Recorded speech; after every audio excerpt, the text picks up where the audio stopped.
오늘 읽은 본문의 말씀을 가지고 시험에 들지 않게 일어나 기도하라는 제목으로 우리 같이 말씀의 은혜를 나누겠습니다. 우리는 오늘 종려주일을 맞았습니다. 또 부활주일을 한 주간 앞두고 있습니다. 전통적으로 교회에서는 이 고난 주간이라고 정해서 종려주일과 또 이 부활주일 사이는 할 수 있는 대로 그리스도의 십자가를 묵상하면서 기도로 또 우리가 한 주간을 보냅니다. 예수님이 이 십자가에 못 박히신 때는 유대인들에게는 큰 명절이었던 유월절 때였습니다. 보통 이런 때는 죄수들이나 그런 사람들이 있더라도 그들을 방면을 해주고 또 석방을 해주는 게 관례입니다. 근데 이 좋은 날에 십자가의 끔찍한 형벌을 집행한다. 사실 이것은 아무도 상상할 수 없는 일이었고 또 이렇게 한다는 자체가 큰 부담이 될 수 있는 그런 일이었습니다. 그런데 예수님께서는 이 일을 이미 제자들에게 예고를 하셨고 예루살렘에 미리 올라가셔서 십자가 사건을 예수님 스스로 준비를 하셨습니다. 여러분, 예수님의 십자가 준비는 예루살렘 입성부터 시작이 됩니다. 보통 때에 예수님은 예루살렘에 올라가시더라도 조용히 올라가셨습니다. 그래서 사람들은 예수님이 예루살렘에 오셨는지 안 오셨는지 모를 때가 많았습니다.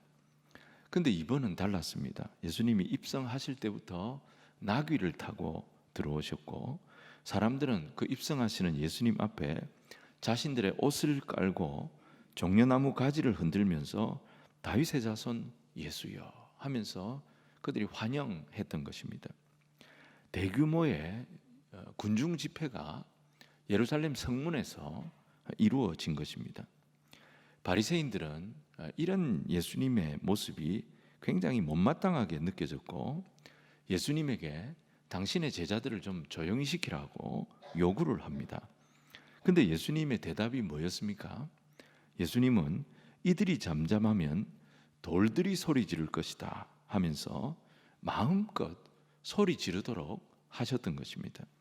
이 모습을 보고 유대의 지도자들이 굉장히 당황합니다. 이뿐이 아니죠.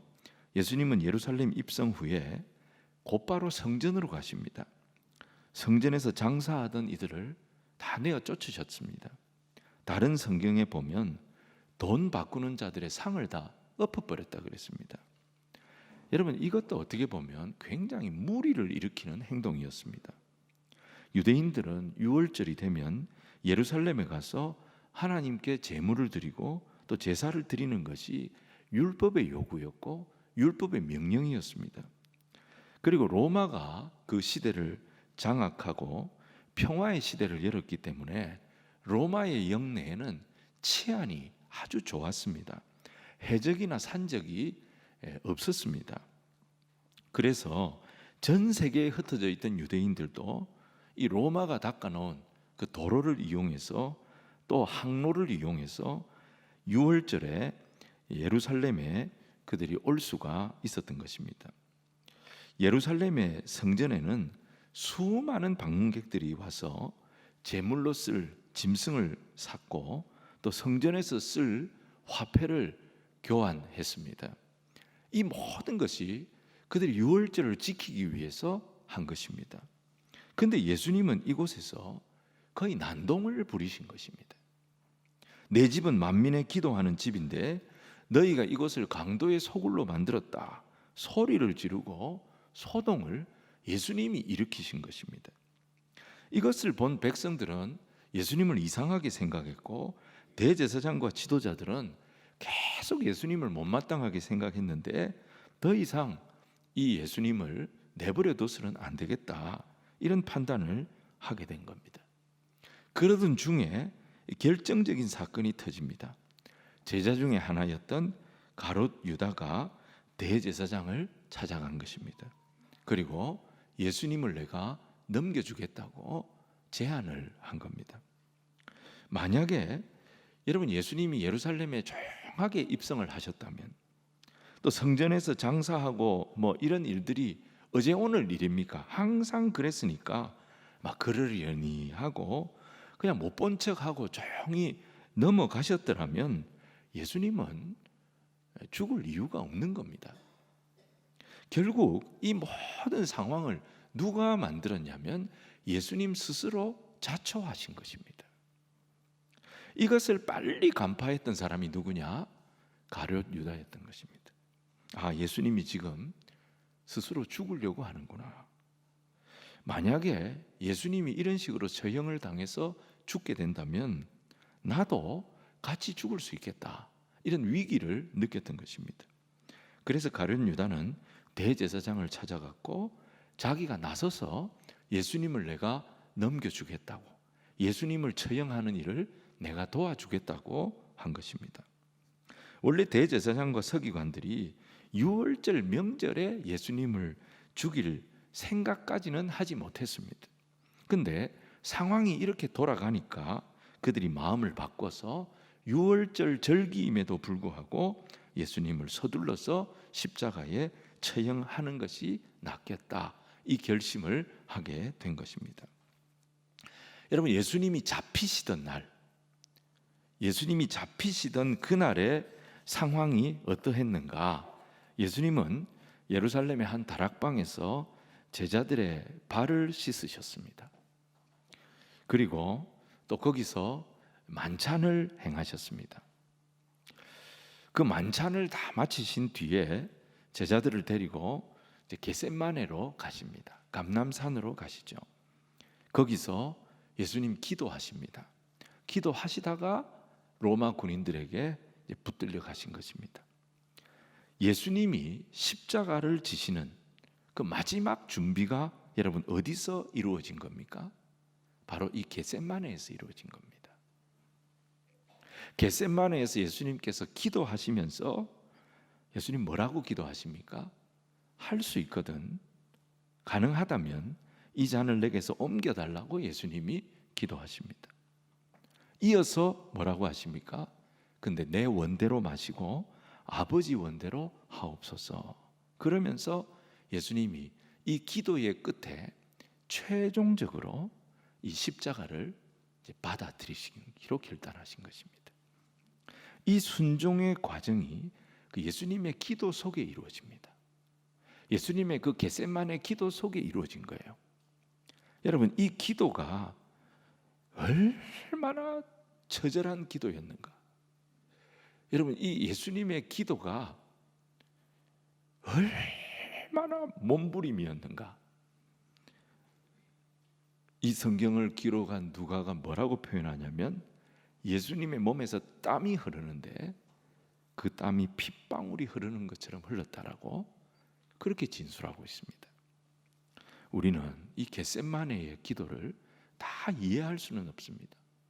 예수님께서 성경에 옮겨 놓으신 몇 마디만 있기 때문입니다.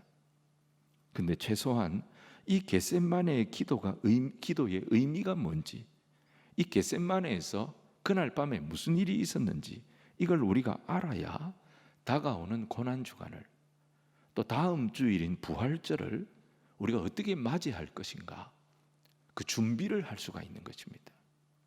해마다 맞이하는 고난주간이고 해마다 찾아오는 부활절이기 때문에, 특히 이번에는 코로나 때문에 할 수 있는 게 별로 없으니까 아무 생각 없이 넘어갈 수 있습니다.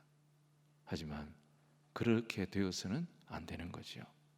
고난주간과 부활절을 앞서서 우리가 이 종려주일에 이 겟셋마네의 기도의 의미를 우리가 다시 한번 깊이 한번 살펴보는, 묵상하는 그런 시간이 되기를 주님 이름으로 축복합니다. 첫 번째가 뭐냐면요, 예수님 겟셋마네에서 제자들에게 이렇게 말씀하십니다. 유혹에 빠지지 않게 기도해라, 이렇게 말씀하십니다. 자, 39절 40절 말씀을 우리 같이 읽겠습니다. 시작. 예수께서 나가사 습관을 따라 감람산에 가시매 제자들도 따라갔더니 그곳에 이르러 그들에게 이르시되 유혹에 빠지지 않게 기도하라 하시고 그랬습니다. 유혹에 빠지지 않도록 기도해라. 여기엔 두 가지 의미가 있습니다. 하나는 유혹의 때가 지금 오고 있다는 거예요. 시험의 때가 지금 오고 있다는 겁니다. 제자들은 전혀 상상을 못하고 있는데 지금 엄청난 시험이 오고 있는 거예요. 이걸 예수님이 알려주시는 거죠. 그리고 또 하나는 뭐냐면 시험의 때가 오고 있지만 기도하면 능히 극복할 수 있고 기도하면 이 믿음을 주셔서 이 믿음으로 시험의 때를 이길 수가 있다는 것입니다. 우리 크리스찬들에게 일어나는 모든 좋지 않은 일들을, 내가 생각하지 못했던 일들을 시험이라고 말할 수가 있습니다. 또 마음에 불편한 게 있어가지고 다음 주부터 교회 안 나오겠습니다, 이런 말을 하는 사람들을 보면 우리가 야, 저 성도 뭐가 들었다 그렇게 얘기합니까? 시험 들었다 이렇게 얘기를 합니다. 근데 문제는 뭐냐면은 어려운 일이 얼마든지 생길 수가 있습니다. 예상치 못한 일은 얼마든지 우리에게 찾아올 수가 있습니다. 근데 문제가 뭐냐면은 그 어려움이 왔을 때, 문제가 왔을 때 믿음이 작동이 안 되는 거예요. 믿음은 작동을 안 하는데 뭐가 오토매틱으로 작동하기 시작하느냐? 하나님에 대한, 사람에 대한 원망과 불평이 작동하기 시작하는 거예요. 여러분, 이게 진짜 시험입니다. 이게 진짜 문제입니다. 어려움이라고 하는 것은 문제의 원인은 될 수 있습니다. 시험의 원인이 될 수는 있습니다. 하지만 시험을 당했을 때, 문제를 만났을 때 하나님께 원망과 불평은 자동적으로 튀어나오는데, 사람에 대한 원망과 불평은 자동적으로 튀어나오는데 믿음은 작동이 안 돼요. 신앙이라고 하는 것은 꼼짝도 안 합니다. 있는지 없는지 알 수가 없어요. 이게 정말 시험인 거예요. 이게 진짜 문제인 겁니다.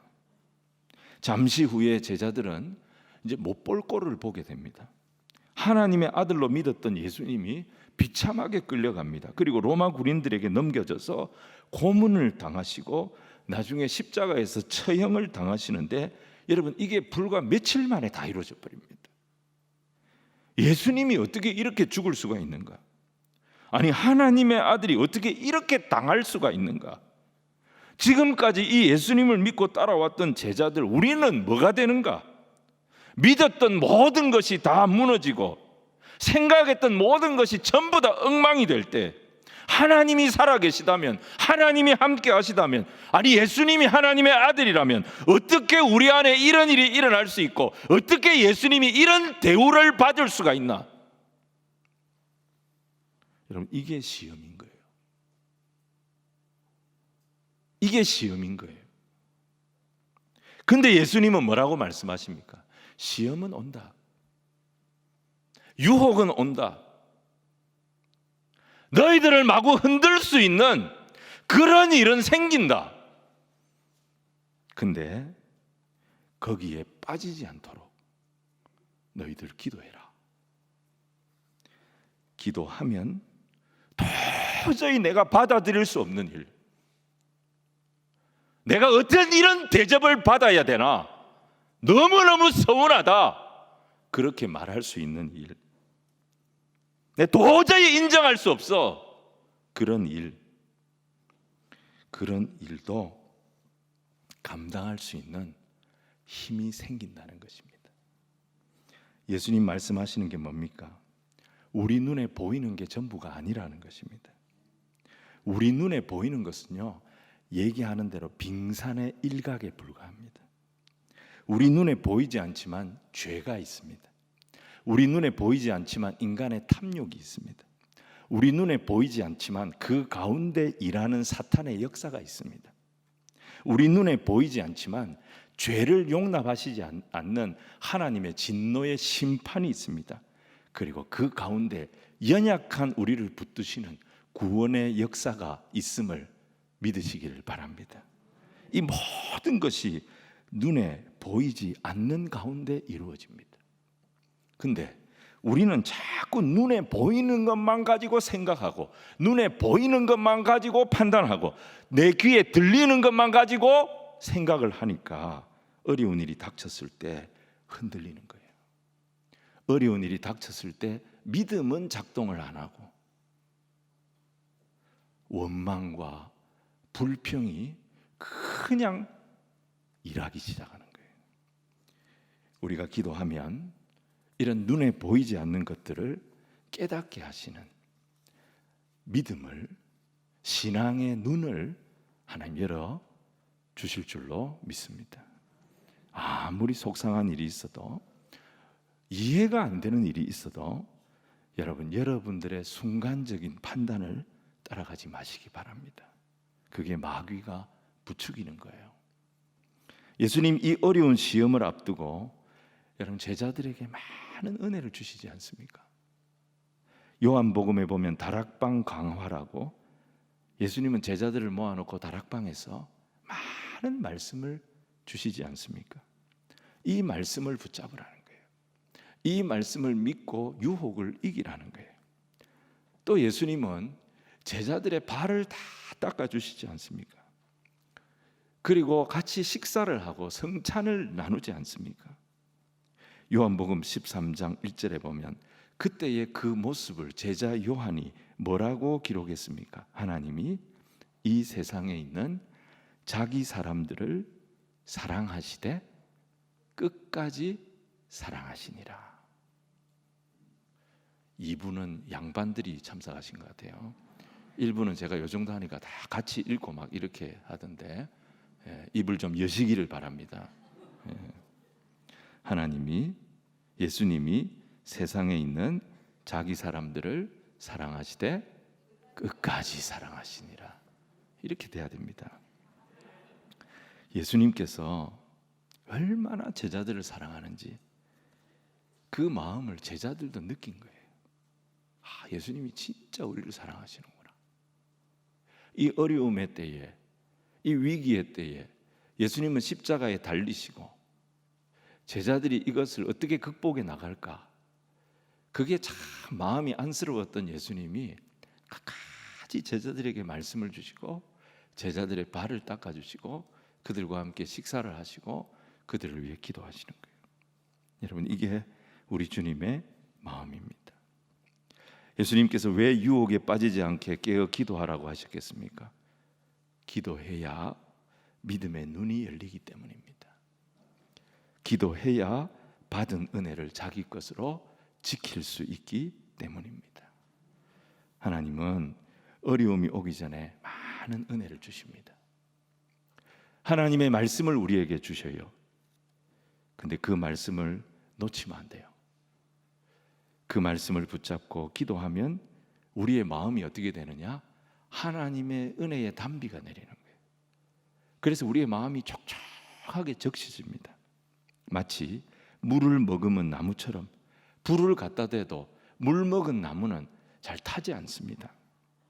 근데 말씀도 없고 기도도 없고 그냥 세상 가운데서 내 마음대로 살다가 시험이 딱 닥치면, 내가 불편한 게 딱 닥치면 그 마른 나무에 불 붙는 것 같이 그냥 한순간에 내 마음이 홀라당 다 타버리는 거예요. 말씀이 있고 기도가 살아있으면 어떤 시험이 와도 믿음으로 이길 수가 있다. 이 말씀을 겟세마네에서 우리 예수님께서 주신 것입니다. 오늘 두 번째는 뭐냐? 예수님은 겟세마네 동산에서 이제 무슨 기도를 하시는가 하는 거예요. 이 잔을 내게서 옮기시옵소서, 이 기도를 합니다. 자, 42절 말씀을 우리 한번 같이 읽겠습니다. 42절 시작. 이르시되 아버지여, 만일 아버지의 뜻이거든 이 잔을 내게서 옮기시옵소서. 그러나 내 원대로 마시옵고 아버지의 원대로 되기를 원하나이다 하시니. 아멘. 만일 아버지께서 허락하시면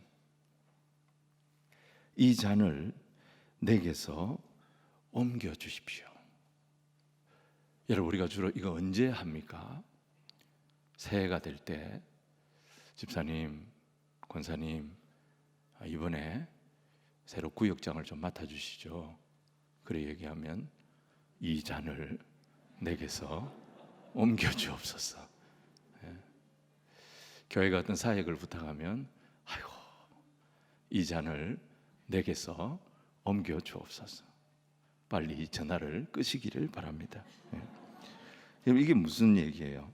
예수님이 이 말씀을 하신 것은 예수님 보고 구역장을 맡아달라고 하신 것도 아니고, 이게 무슨 말입니까? 십자가를 안 질 수 있는 방법이 없냐는 거예요. 십자가를 안 질 수만 있다면 나는 안 지고 싶다는 거예요. 지금까지 여러분 예수님은 그 공생의 모든 사역을 십자가에 맞춰 가지고 달려오셨습니다. 십자가 외에는 길이 없는 것처럼 십자가만 보고 예수님 달려오셨어요. 예루살렘 입성하실 때 군중 집회, 또 성전 청결 사건, 그 이후에 유대인들에게 전하셨던 모든 말씀, 이게 어떻게 보면 유대인들을 자극하는 행동이었습니다. 결국 누가복음 19장 47절 보면 유대의 지도자들이 어떤 판단을 하게 되느냐? 예수님을 죽일 결심을 했다고 그랬어요. 이 모든 것을 어떻게 보면 예수님께서 유도하신 것이었습니다. 그러니까 예수님 스스로 십자가를 자초하신 것입니다. 그런데 정작 십자가 앞에 딱 섰을 때, 십자가가 눈앞에 딱 보이니까 예수님 뭐라고 하십니까? 겟세마네에서 하시는 말씀이 십자가를 내가 안 지면 안 되겠냐는 것입니다. 여러분, 지금 예수님이 왜 이 고민을 합니까? 십자가는 어느 누구도 예수님에게 강요할 수 없는 것입니다. 예수님이 십자가를 져야 할 의무가 없습니다. 죄는 인간들이 지었는데 창조주이신 하나님이 십자가를 지고 대신 죽어야 할 이유가 없는 거예요. 예수님께서 내가 왜 십자가를 져야 되냐고, 죄는 인간들이 지었는데 왜 내가 그 책임을 져야 되냐고, 나는 그 책임을 질 마음도 없고 내가 그 책임을 져야 할 이유가 없다고 생각한다, 그렇게 하고 십자가를 안 지겠다고 말씀하시면 모든 상황은 거기서 종료가 되는 거예요. 그리고 예수님은 다시 하늘로 올라가시겠죠. 예수님이 안 지시겠다고 하시는데 그 누구도 강제로 예수님에게 십자가를 져야 한다 요구할 수 없다 이 말입니다. 여러분, 이 십자가가 얼마나 고통스러운 십자가입니까? 십자가라고 하는 나무 기둥에 사람을 마치 물건처럼 못으로 때려 박아가지고 태양열에 구워서 말려 죽이는 형벌입니다. 예수님 6시간을 달려 계셨는데 진짜 빨리 돌아가신 겁니다. 어떤 사람은 거기에 일주일이 넘도록 달려 있는데 육체적으로 정신적으로 완전히 망가져서 미쳐서 죽습니다. 근데 그것뿐이 아닙니다. 육체적인 고통, 정신적인 고통만 있는 것이 아니라 예수님은 제물로 우리 인간들의 죄를 씻을 제물로 달리시는 것입니다. 예수님에게는 영적인 고통, 지옥의 고통이 준비되어져 있습니다. 예수님이 십자가를 지시는 것은 우리의 죄를 씻기 위한 하나님의 수단이었습니다. 죄값을 치르도록. 그래서 예수님이 우리의 죄책을 감당하시고 십자가에 달리시면 하나님의 모든 죄에 대한 저주가 그 십자가 위에 부어지는 것입니다.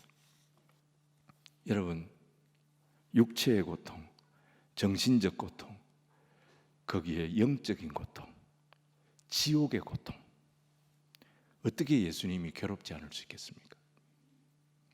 그날 밤에 겟세마네에서는 하나님의 청문회가 열린 거예요. 하나님과 천사들이 다 내려오고 사탄도 거기 내려왔을 겁니다. 하나님 그 자리에서 예수님께 물으십니다. 모든 이들이 보는 앞에서 예수님 물으십니다. 너는 이 세상 모든 인간들의 죄를 지고 십자가에서 대신 죽을 각오가 되어 있느냐? 그때 예수님께서 내가 왜 죽습니까? 내가 왜 책임져야 됩니까? 왜 나한테 다 이걸 미루려고 합니까? 나 안 집니다. 내가 뭐 때문에 이걸 져야 됩니까?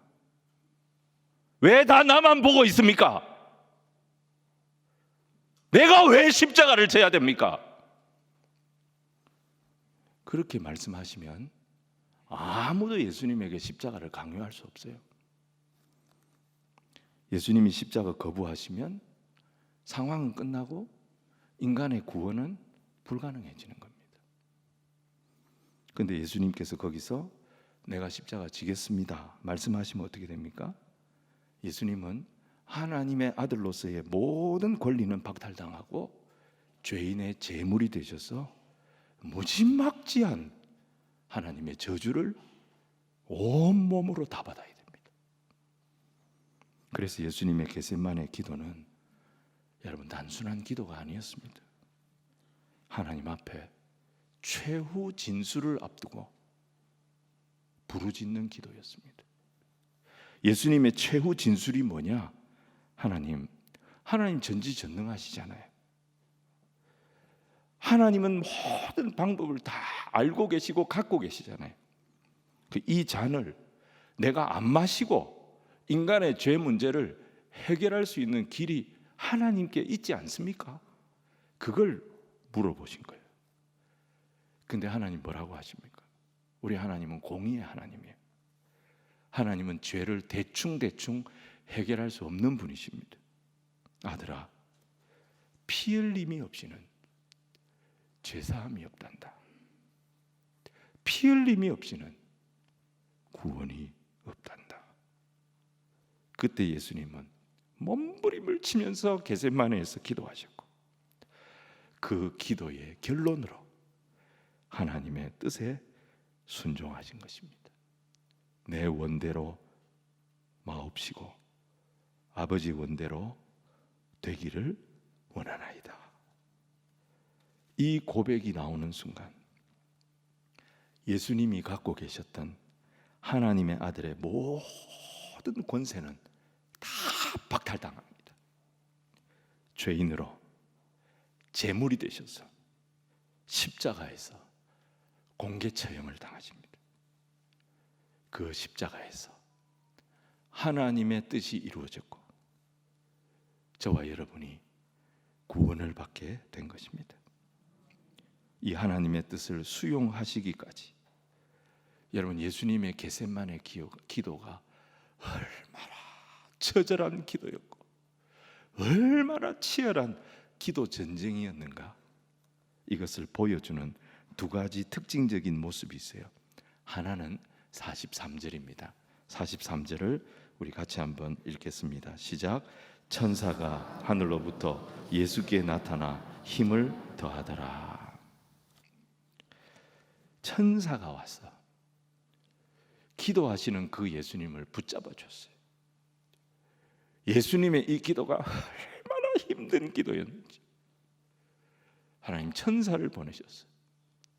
기도로 버티고 기도로 하나님의 뜻에 나아가는 그 예수님을 천사를 보내셔서 하나님 붙잡아 주신 거예요. 마치 산모가 아이를 낳을 때 산파가 아이 낳는 여인을 붙잡고 같이 힘을 써줍니다. 예수님 기도하시다가 탈진하시지 않도록 천사가 도운 거예요. 산모가 출산하는 게 너무 힘들어서 나 못 낳겠다고 중도에 포기해버리면 어떻게 됩니까? 산모도 죽고 아기도 죽는 거예요. 예수님 마찬가지. 예수님이 이 십자가로 가는 길이 너무 힘들어서 이걸 순종하는 기도가 너무 힘들어서 십자가 포기해버리고 기도를 중단해버리면 모든 것이 수포로 돌아가는 거예요. 그래서 천사가 기도하는 예수님을 도왔다 그랬습니다. 그리고 또 하나는 44절입니다. 44절 같이 읽습니다. 시작. 예수께서 힘쓰고 애써 더욱 간절히 기도하시니 땀이 땅에 떨어지는 핏방울같이 되더라. 기도하는 예수님의 땀이 땅에 떨어지는데 그 땀이 핏방울 같았대요. 여러분 예수님의 겟세마네 기도가 온몸을 쥐어짜는 기도였다는 거예요. 예수님의 기도가 얼마나 치열한 기도였는가. 사랑하는 여러분, 우리의 구원에 우리가 값 없이 받은 하나님의 은혜에 우리 예수님의 피눈물의 기도가 있었던 것을 저와 여러분은 잊어서는 안 될 줄 믿습니다. 이번 고난 주간에요, 이번 부활절에 이 구원의 주님, 이 십자가의 주님께 정말 우리가 최선의 영광을 올려드릴 수 있는 그런 예배, 그런 기도가 되기를 주님 이름으로 축원을 드립니다. 나를 내려놓고 정말 나를 위해 피눈물을 흘리신 예수님의 기도의 열매로 내가 이 구원의 은혜를 입었다, 이걸 기억하고 내 안에 있는 모든 더러운 것을 다 내려놓고 십자가의 주님을 붙잡고 주께서 내게 허락해 주신 이 은혜를 찬양하고 높여드리는 최고의 예배, 최고의 헌신이 이루어지기를 주님 이름으로 축원을 드립니다. 오늘 세 번째로 예수님 제자들에게 이렇게 말씀하십니다. 어찌하여 자느냐, 시험에 들지 않게 일어나 기도해라. 46절입니다. 우리 46절 같이 읽겠습니다. 시작. 이르시되 어찌하여 자느냐, 시험에 들지 않게 일어나 기도하라 하시니라. 여러분, 이 본문의 병행 본문이 마태복음 26장 41절인데요 거기는 이렇게 들어있어요. 시험에 들지 않게 깨어 기도하라. 마음에는 원이로되 육신이 약하도다, 이렇게 돼 있어요. 제자들도 사실 예수님처럼 기도하고 싶었던 겁니다. 근데 마음은 있는데 육신이 그들을 잠들게 만들었던 것입니다. 그때 예수님은 책망하지 아니하시고 그래도 기도해야 된다, 이렇게 권면을 해주십니다. 여러분, 우리 문제가 뭐냐면 마음 따로 육체 따로예요. 마음으로는 우리가 좋은 말 하고 싶어요. 근데 입을 딱 열면 나도 생각을 못했던 독한 표현이 그냥 툭 튀어나와 버리는 거예요. 내가 사랑한다, 이 말 하려고 찾아갔어요. 근데 정작 그 사람 앞에서 입을 딱 여는데 누가 네 같은 걸 사랑하냐, 이 말이 툭 튀어나오는 거예요. 이 세상에 마음은 그게 아닌데, 그 말 하려고 간 게 아닌데 전혀 엉뚱한 얘기가 툭 튀어나와가지고 관계가 더 악화가 돼버린 거예요. 그러면서 안 되는 줄 알면서 왜 그랬을까? 지금은 후회해도 어쩔 수 없어요. 후회하게 되는 거예요. 사람이 좋은 마음 먹으면요, 세상에 천사가 따로 없습니다. 천사가 감탄할 사람이 있습니다. 근데 악한 마음 먹으면 그 천사 같은 마음이 완전히 악질 중에 악질로 바뀌는 거예요. 한순간에 여러분 이게 왔다 갔다 하는 거예요. 내 마음을 내 마음대로 못하는 거예요. 여러분, 사람은 하나님이 만드신 피조물 중에 최고입니다. 천사가 우리를 흠모한다 그랬습니다. 천사가 우리를 감당 못해요. 근데 문제가 뭐냐? 우리의 마음입니다. 이 마음이 왔다 갔다 하는 거예요. 여러분, 하루에 12번 마음이 바뀌는 사람은 심지가 굳은 사람이에요. 1초에 12번 왔다 갔다, 1초에. 마음은 원이로되 육신이 약하도다. 그래서 여러분, 이건 수양으로 되는 게 아니에요. 무슨 훈련으로 되는 게 아니에요. 도덕을 배운다고 되는 게 아니고 공부를 한다고 되는 게 아니에요. 제자들은 깨어 기도하고 싶었습니다. 뭔가 예수님께 자기들이 힘이 되어 드리고 싶었어요. 그런데 몸이 안 따라가는 거예요. 기도는 안 하고 잠만 잔 거예요. 철야기도 하겠다, 방 달라, 방에 불 좀 넣어달라, 방도 드리고 불도 넣어드렸더니 기도는 안 하고 잠만 자요. 밤중에 제가 가가지고 문을 뚝 열고 기도하고 있습니까? 했는데 전부 다 자다가 만약에 저를 만났다고 생각해 보십시오. 그렇지는 않습니다. 우리 교회가 혹시 오해는 하지 마시기 바랍니다. 얼마나 미안하겠어요. 근데 제 정도가 아니라 예수님이에요. 예수님이 기도 못하겠어요. 예수님의 제자들 중에 뽑아가지고 기도 못하겠어요. 근데 그 예수님이 그렇게 땀이 피가 되도록 기도하시는데요, 그 제자들은 자고 있었던 거예요. 근데 예수님이 나타났어요. 얼마나 미안했겠어요, 제자들이. 저는 이 마음을 알아요. 제가 잘 자니까. 개인적으로 또 자기를 생각할 때 얼마나 속상했겠어요. 정말 자기에게 화가 났을 거예요. 이것밖에 안 되나? 근데 여러분, 이게 우리의 상태입니다. 이게 우리의 모습이에요. 우리는 결코 원하는 대로 모든 것을 다 해내지를 못해요. 생각은 있는데 이게 잘 안 되는 거예요. 하나님 하시는 말씀에 은혜도 받아요. 주께서 우리에게 주시는 것에 감동도 받아요. 근데 그 말씀 들을 때뿐이고 받을 때 감동도 그때뿐이에요. 제대로 감당이 안 되는 거예요. 예배당 안에서는 천사들입니다. 찬양하고 기뻐하고 감사하고, 예배당 문만 딱 나가면 어찌 될지 모르는 거예요. 비슷한 문제가 계속 터지는데 한 번, 두 번 당했으면 그 다음부터는 달라져야죠. 근데 계속 무너지는 거예요. 우리가 우리를 봐도 진짜 안타깝고 속상합니다. 그런 우리를 위해서 예수님 겟세마네에서 기도하신 거예요.